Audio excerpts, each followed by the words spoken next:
मैं यहाँ जितने नए दोस्त जो हमारे हैं, डॉक्टर फजल शेख साहब, बख्त अली ख्वार साहब, शबीर साहब को खुश आमदीद कहता हूँ। मैं अब एक ऐसे दोस्त को यहाँ रिक्वेस्ट करूँगा कि उसके इस माशरे में, समाज में, तालीम में, सियासत में एक बड़ा कंट्रीब्यूशन है।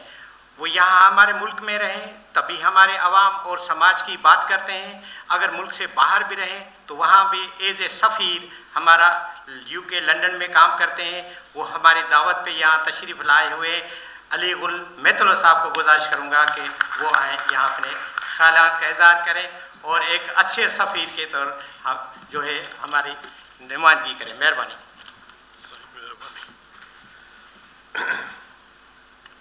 इंटलेक्चुअल फोरम जा मेहरबान दोस्तों, साईं مسعود नूरानी साहब, برڑو जी सिंध,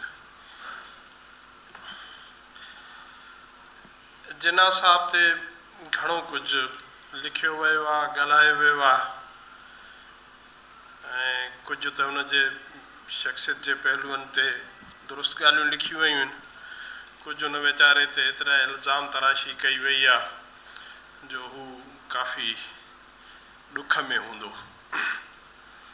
थियणु ईअं खपे, ॿियनि खोड़ तारीख़ साज़ शख़्सियतुनि जीअं जिन्ना साहब बि हिकिड़ो तमामु वॾी तारीख़ी शख़्सियत हुयो ऐं उनजे गुज़ारे वञण खे बि 70-72 साल थी विया आहिनि ऐं जेके बि तारीख़ जूं वॾियूं शख़्सियतूं आहिनि ऐं जिन बि पंहिंजो तारीख़ी किरदारु अदा कयो आहे, उन्हनि खे हाणे वेही इल्मी सतह ते ॾिसजे ऐं भली पंहिंजा बयासिस भी उन में विझजनि, पर पोइ बि हुननि जी जेको तारीख़ी पस मंज़र आहे उन्हनि में ॾिसजे।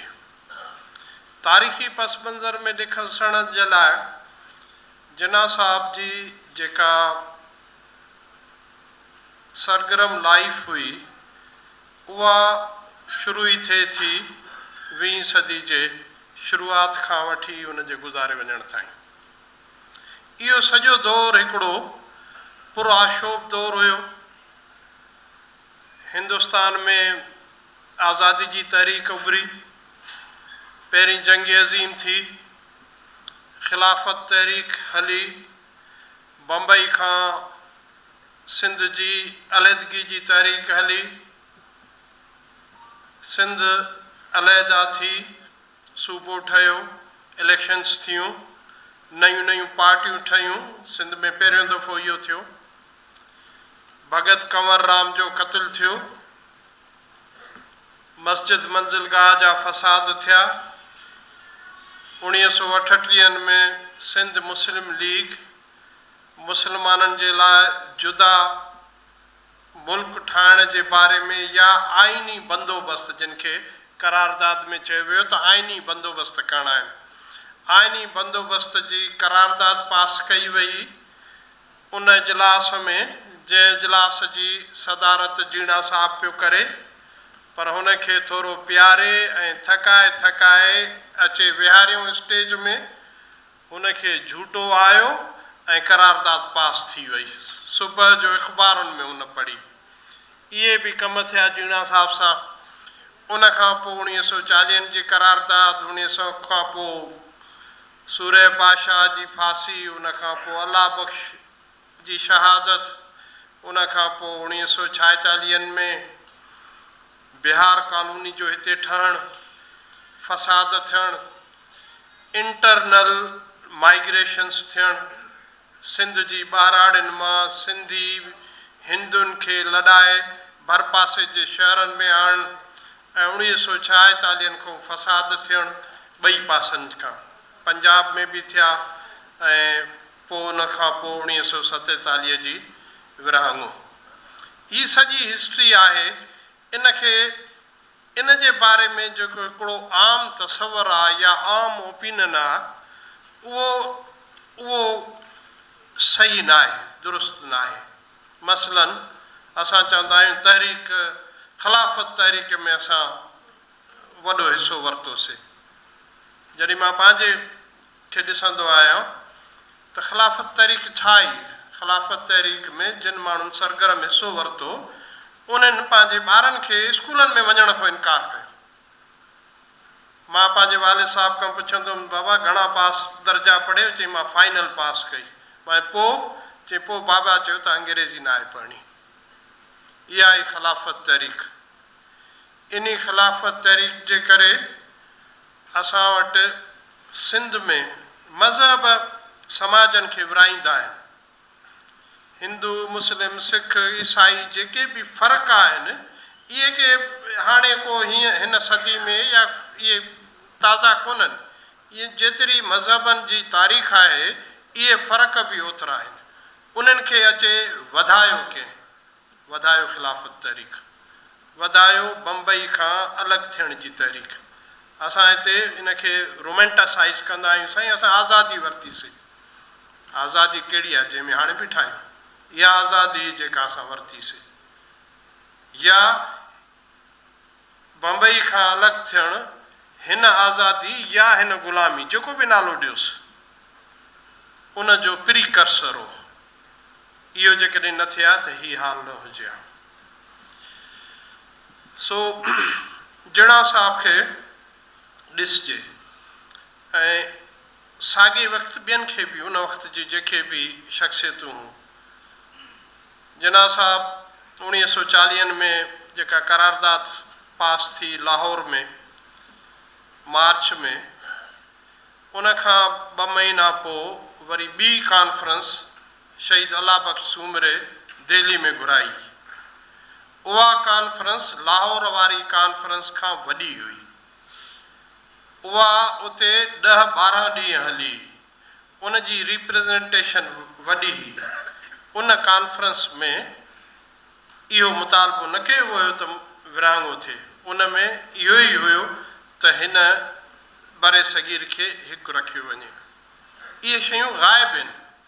जेकॾहिं जिणा खे सम्झणो आहे त उन वक़्त जा वॾा जेके वाक़िया आहिनि उन्हनि खे नज़र में रखिणो पवंदो ऐं उनखां पोइ असांखे जिणा साहिब जी शख़्सियत सां इंसाफ़ कंदा रहंदासीं। जिणा साहिब जी जेका शख़्सियत हुई उहा इंतिहाई दर्दनाक आहे। मसलन उहो पैदा थिए थो, मैट्रिक पास करे थो, शादी थी वञेसि, इंग्लैंड जेको आहे सो वञे थो बिज़नेस ऐं ॿिया पंहिंजे कारोबार जी तरबियत हासिलु करण जे लाइ। पोयों ज़ाल मरी थी वञेसि ऐं उते हुनखे बिज़नेस न आहे करणी ऐं हू वञी ड्रामनि में अदाकारी थो करे, शेक्सपियर जे ड्रामनि खे, जंहिं ते हुनजो पीउ नाराज़ थो थिए। पोइ कंप्रोमाइज़ फार्मूलो कढियऊं पीउ पुट, ऐं उहो कंप्रोमाइज़ फार्मूलो इहो जेको ॿिन्हिनि जी पसंदि जो न हो। असांजो हिकिड़ो उस्तादु हूंदो हो तमामु घणो हैंडसम। उहो चवंदो, पुछियोसींसि तो शादी एतिरी देरि सां छो कई? चई जेका मूंखे पसंदि ईंदी उहा मुंहिंजे पेरेंट्स खे पसंदि न ईंदी, जेका उन्हनि खे पसंदि ईंदी उहा मूंखे पसंदि न ईंदी। ईअं वक़्तु गुज़री वियो, पोइ आख़िर में हीअ मिली जेका न मूंखे पसंदि आहे न मुंहिंजे पेरेंट्स खे पसंदि आहे। सो जिनाह साहिब बि वञी बैरिस्टर थियो ऐं जंहिं इलाइक़े में रहंदो हो उहो बि ॾाढो ज़रख़ेज़ इलाइक़ो आहे लंडन जो। मार्क्स बि उते रहंदो हो, एंजल्स बि उते रहंदो हो, ॿिया वॾा दानिशवर फ़नकार उते रहंदा। उन इलाइक़े में खोड़ पब आहिनि जिते रोज़ु वञी वेहंदा आहिनि। जीअं असां वटि होटलनि में वेहंदा आहियूं, असां उन्हनि माण्हुनि खे घटि वधि ॻाल्हाईंदा आहियूं त होटलनि ते वेही पंहिंजो टाइम ज़ाया था कनि। मुंहिंजे ख़्याल में ज़ाया नथा कनि। उते वञी जग जहान जूं खोड़ कम जूं ऐं काराइतूं ॻाल्हियूं कंदा आहिनि। पैसा उन्हनि वटि थोरा आहिनि जो हिते था वेहनि, घणा हूंदनि त वञी 5 स्टार होटलनि में वेहनि। पर इहे पब जेके हूंदा हुआ जिते थोरो शराब बि पीअंदा पर कचहरियूं थींदियूं, उनजो पब जो मतिलबु आहे पब्लिक हाउस। इहे पब्लिक हाउस हुया, उते इन्हनि जूं कचहरियूं थींदियूं। अॼु ॾींहं ताईं उन्हनि ते नाला लिखिया पिया आहिनि। हीउ मार्क्स वारो पब आहे, हीउ जिनाह हिन पब में वेहंदो, हिते ही कचहरियूं थींदियूं। तारिक अली असांजो पाकिस्तान जो वॾो एक्टिविस्ट ऐं लेखक रहियो आहे, उहो बि उन एरिया जो। ऐं असां बि उतां रोज़ु लंघंदा आहियूं। भरिसां घर आहे, अयूब खे बि वञी ॾेखारे आयोसि। उते जेको आहे सो मार्क्स जी क़बर ते कुल बि पढ़िया हुई ऐं सो चवण जो मतिलबु इहो आहे त उन्हनि पस मंज़रनि में ॾिसजे शयुनि खे। पाकिस्तान ठहियो, पाकिस्तान जे लाइ चयो वियो त पाकिस्तान त इहो ट्रंकेटेड पाकिस्तान आहे। इन में हैदराबाद दखन कोन्हे, इन में जेको आहे सो राजपूताना कोन्हे, इन में कश्मीर सॼो कोन्हे, हीअ त असां सां ठगी थी वई, असां गुरदासपुर फुरे विया, हीअ फुरे विया। इहे बि हिकिड़ियूं हक़ीक़तूं आहिनि, पर ॿियूं बि कुझु हक़ीक़तूं आहिनि। पाकिस्तान ठहण खां पोइ अफ़गानी ॿिनि मुल्कनि में रहिया। पाकिस्तान ठहण खां पोइ पंजाबियुनि खे 2 मुल्क हथ आया। पाकिस्तान ठहण खां पोइ कश्मीरियुनि खे 2 मुल्क हथ आया।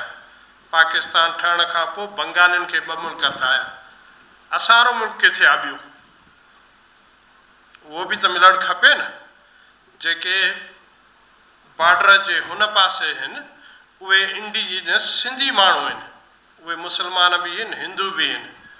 त जेके असां दास्तान ॿुधाईंदा आहियूं ॾुख जा ऐं ग़म जा ऐं ज़्यादतुनि जा, उन्हनि में वरी असांजो वरी सवायो हिसो आहे।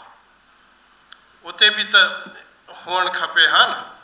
असां चवंदा आहियूं त भई पठाण ॾिसो अफ़गानिस्तान में बि आहिनि, वरी पाकिस्तान में 2 सूबनि में आहिनि, KPK में बि आहिनि, बलूचिस्तान में आहिनि, वरी सॼी दुनिया में पश्तून आबादी जो वॾे में वॾो शहर कराची में।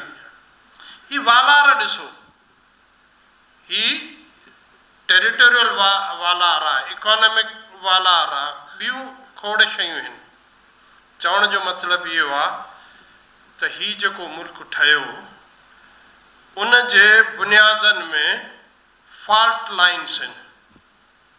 तव्हां कॾहिं न ॿुधो हूंदो त इंग्लैंड में ज़िलज़िलो आयो, छाजे करे जो उते धरती में फॉल्ट लाइन्स कोन्हनि, उते धरती जूं जेके प्लेटियूं आहिनि उहे टकराव न कंदियूं आहिनि। त इहो जियोलॉजिकली जिते फॉल्ट लाइन्स हूंदियूं आहिनि उते ज़िलज़िला ईंदा आहिनि।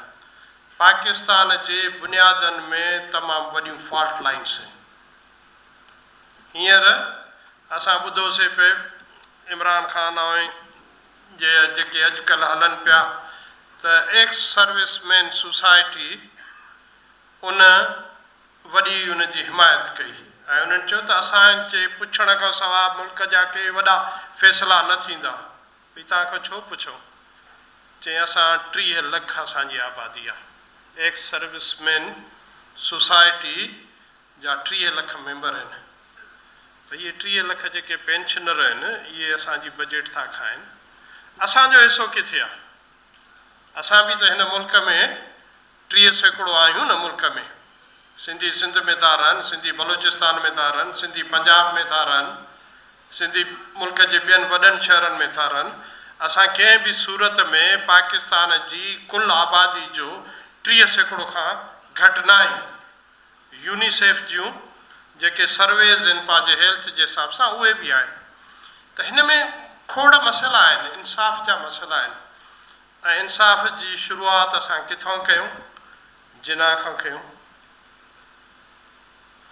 अंग्रेज़ लिखंदा आहिनि पोइ ए जे पोयों वाविल जे पोयों अक्सर जेके अखर ईंदा आहिनि, लेटर ईंदा आहिनि, जीअं ए जे पोयों जेकॾहिं एच अचे थो आख़िरी लेटर उहो साइलेंट हूंदो आहे। अंग्रेज़ी जा अक्सर लफ़्ज़ उन्हनि में जेकॾहिं आर खां पहिरियों वाविल आहे त उहो आर साइलेंट थी वेंदी आहे। असांजा जेके ॼट घटि पढ़ियल माण्हू आहिनि उहे सुठी अंग्रेज़ी ॻाल्हाईंदा आहिनि। असांजा जेके पढ़ियल आहिनि मुंजड़ा उहे वरी घटि चवंदा आहिनि न टन कट। इहो प्रॉपर जेको आहे उचार आहे। जिना जो असां प्रॉपर उचार बि नथा कढूं। जिना था चऊंसि, उनखे जीना नथा चऊंसि। छो था चऊंसि? असांजी नियतुनि में फुतूर आहे। असां हमेशह पंहिंजनि शहरनि जा, पंहिंजनि नालनि जा, उन्हनि जा बिगाड़ करे पेश कंदा आहियूं। उहो इन जे करे बिगाड़ पेश कंदा आहियूं जो उन्हनि जी हिस्ट्री खां कटियो वञे। मां वियुसि जर्मनी में, उते 2-3 साल रहियुसि। मूंखे हिकिड़े दोस्त चयो तोखे इटली जी शहर त वठी ॾियां? मां वठी ॾे। चई त पोइ मां चयो पोइ ख़र्चु पको चई तोखां कहिड़ो ख़र्चु वठंदासीं, तुंहिंजो कमु मुफ़्त में। मां चयो वेरी गुड, भाई मूंखे छा करिणो आहे? चई तोखे हिकिड़ी लिस्ट ॾींदासीं, उन्हनि मां पंहिंजो नालो चूंडिजांइ। मां हे नालो, चई इहो न हलंदो, नओं नालो, नई शहरियत, नओं पासपोर्ट। मां इहो न कंदुसि। असांखे नवां नाला ॾिना विया, असांजा बिगाड़ियल नाला ॾिना विया। ऐं हिते कराची में जेके तव्हां ॾिसो नाला सभु असां मुंहुं मल्हाईंदा रहंदा आहियूं, उन्हनि खे दुरुस्त कयो। सॼी दुनिया में ईअं थो हले, दुनिया में मुल्कनि जा नाला दुरुस्त करे रखिया विया आहिनि। अॻे बर्मा ॿुधंदा हुआसीं, हाणे म्यांमार थी वई आहे। अॻे बम्बई ॿुधंदा हुआसीं, हाणे मुंबई थी वई आहे। अॻे पीकिंग ॿुधंदा हुआसीं, हाणे बीजिंग थी वई आहे। इहे अचकर क़ौमूं आहिनि, वॾियूं क़ौमूं आहिनि, उहे छो थियूं पाण में दुरुस्तगियूं कनि? छाजे करे जो ज़्यादतियूं जिन सां थियनि थियूं न, उहे जेसि ताईं दुरुस्त न थींदियूं तेसि ताईं तव्हां सां इहो सिलसिलो लामतनाई सिलसिलो हलंदो रहंदो।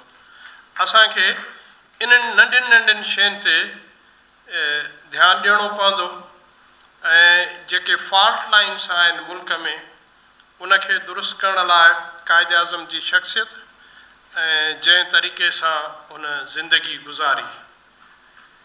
अर्थ शेर क़वास जी चवंदो हो कि छाजो इस्लाम, छाजो मुसलमान, छाजी मुसलमान क़ौम, ही त बम्बई जी पारसी कम्यूनिटी में उथियो वेठियो तरबत वरिती अथई, शादी उतां कयईं, धीउ हुनजी जेको आहे सो पारसियुनि में नी, ही त डिफरेंट क़िस्म जो माण्हू आहे, इनखे उन पस मंज़र में ॾिठो।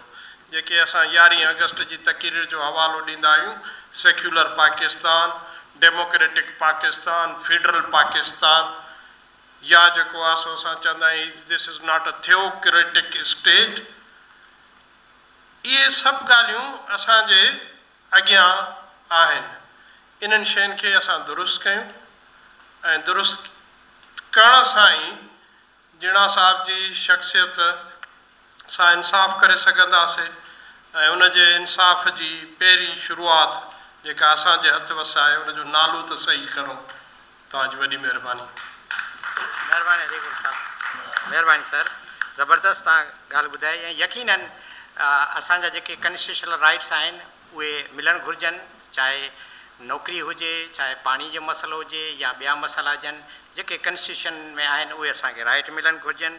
ऐं साईं तमामु हिस्ट्री खे, असांजी जेका हिस्ट्री आहे उनखे बि करेक्ट करणु घुरिजे ऐं जेके जेके असां ग़लतियूं कयूं आहिनि उनखे एक्सेप्ट बि करणु घुरिजे ऐं हाणे बहितर तरीक़े सुठी राह ॾे वञे।